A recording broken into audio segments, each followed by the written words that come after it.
और राजपूत वीर कौन था जिसने अपनी पूरी जिंदगी में मुगलों के सामने हार नहीं मानी थी। महाराणा प्रताप वो नाम था जो आज़ादी और शौर्य का सबसे बड़ा प्रतीक था और आज भी युवाओं के दिल में राज करता है।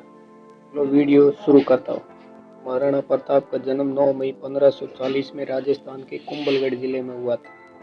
उनके पिता का नाम राणा उदय सिंह था, वे मेवाड़ के शासक थे और उनकी माता का नाम जयवंताबाई।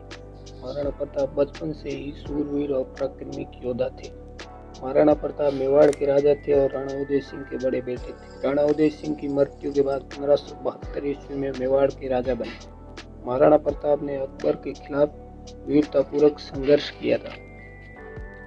वैसे तो महाराणा प्रताप की कई पत्नियां थी, पर प्रमुख रूप से इतिहास में 5 पत्नियों का उल्लेख किया जाता है, जिसमें पहली पत्नी अजबदेव पंवार थी, जिनका बेटा राणा अमर सिंह था, जो महाराणा प्रताप के बाद मेवाड़ का अगला राजा बना। दूसरी पत्नी फूल कंवर और तीसरी पत्नी चंपाबाई। चौथी और पांचवी पत्नी का नाम सोयाबाई और लखीबाई था।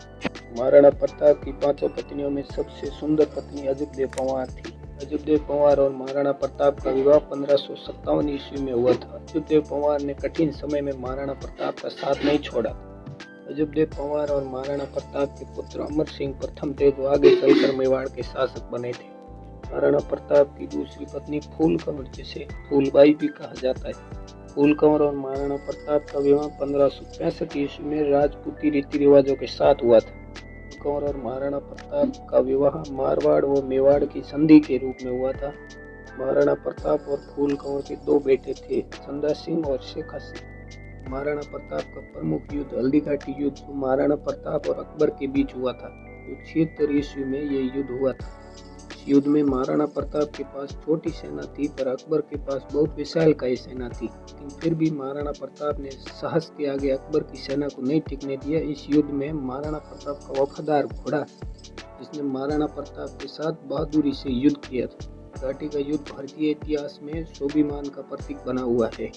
महाराणा प्रताप का सबसे वफादार साथी उनका घोड़ा जो चेतक था।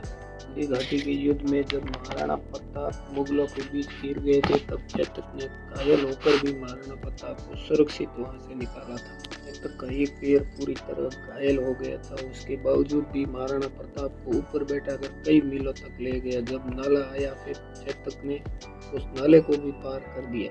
नाले को पार करने के बाद महाराणा प्रताप का साथ चेतक ने छोड़ दिया। आज भी महाराणा प्रताप और चेतक की यह वफादारी और बलिदान की मिसाल दी जाती है।